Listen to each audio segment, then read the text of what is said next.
দিকে তাকিয়ে দেখো, তারা নিজেদের নিয়ে ভাবে না। এই গানটা ঈশ্বর আমার 2 বছর আগে দিয়েছিল। পাখিদের দিকে তাকিয়ে দেখো, তারা কাটে না, বনে না। ফুলেদের দিকে তাকিয়ে দেখো, তারা নিজেদের নিয়ে ভাবে না। যদি তিনি পারেন এত সুন্দর করে এই পৃথিবীটাকে সাজাতে, যদি তিনি পারেন এত সুন্দর করে এই জগৎটাকে সাজাতে, যারা ভেঙে গেছে তাদের উদ্দেশ্যে বলছি, তবে তিনিও তোমায় সাজাবেন, তার মনের মতো করে রাখবেন। তবে তিনিও তোমায় সাজাবেন, তার মনের মতো করে রাখবেন। তবে তিনিও তোমায় সাজাবেন, তার মনের মতো করে রাখবেন। যারা সাজতে চায় যিশু সাজে, তারা বলুন, তবে তিনিও আমায় সাজাবেন, তার মনের মতো করে রাখবেন। বলুন আমার সঙ্গে, তবে তিনি সাজাবেন, তার মনের মতো করে রাখবেন। বলুন, তবে তিনি তার মনে। আর বাক্য বলছে, ঈশ্বর যখন তার সন্তানকে সাজায়, তার গ্লোয়িং এর জন্য ফেয়ার এন্ড লাভলি দরকার পড়ে না। হালেলুয়া।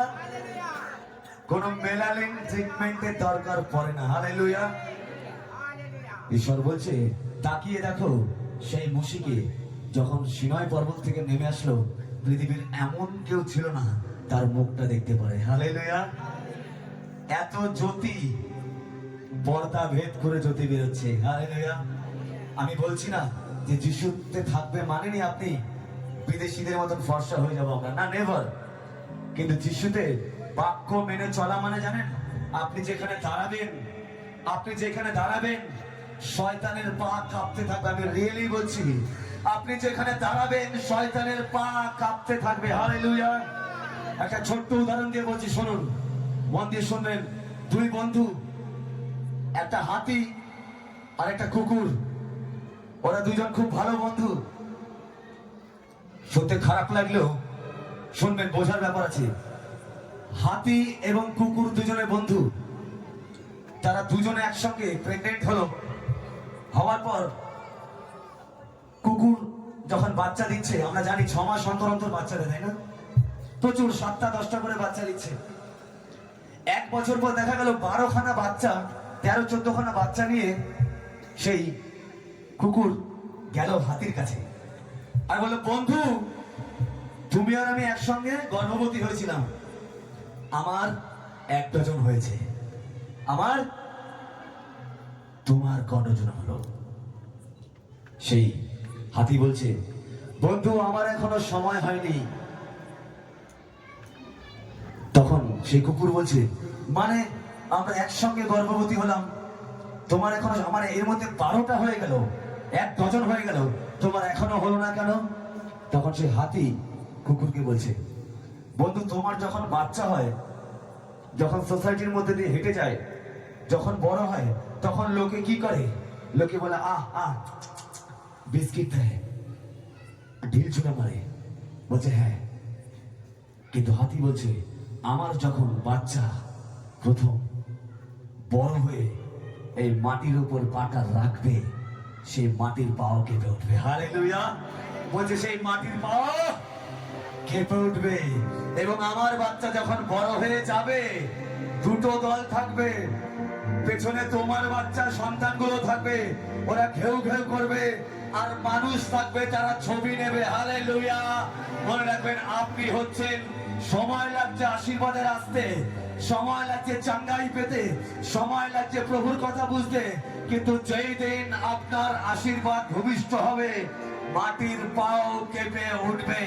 কারণ আপনার জীবনে যাকে আপনি প্রসব করতে চলেছেন, সেই আশীর্বাদ জগতের আশীর্বাদের মতো নয়, মাপতে পারবেন না। হালেলুয়া। যেখানে দাঁড়াবেন শয়তানের পা কাঁপতে থাকবে।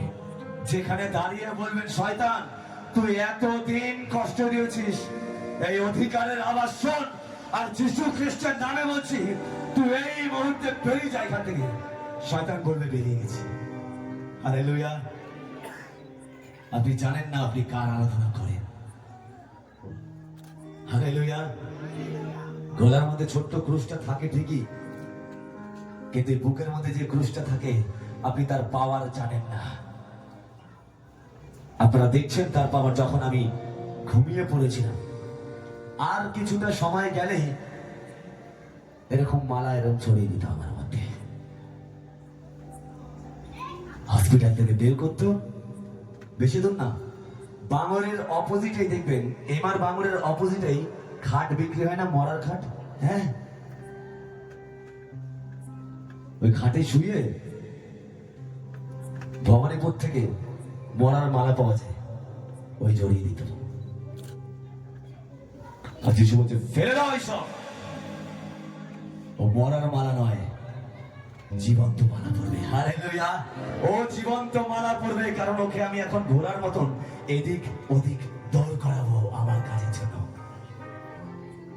যখন ভেঙে পড়ে যেন বলি, প্রভু কষ্ট হচ্ছে, প্রভু কানটা ধরে বলে, এই মারা গেছিলিস, বাঁচিয়েছি আমি, চল দৌড়া। হ্যাঁ প্রভু, দৌড়াবো। হালেলুয়া। অসুস্থ ছিলাম, বিশ্বাস করুন, আমি আন্টিকে বলছিলাম, যে স্টেজে উঠলাম অসুস্থতা নেই। হালেলুয়া। আমি কিন্তু একবারও প্রার্থনা করিনি, প্রভু সুস্থ করে দাও। আমি স্টেজে উঠলাম, পা রাখলাম, একটা ওয়েভ, একটা ধাক্কা, একটা হাওয়া আমাকে টাচ করলো এবং আমাকে হিল করলো। হালেলুয়া।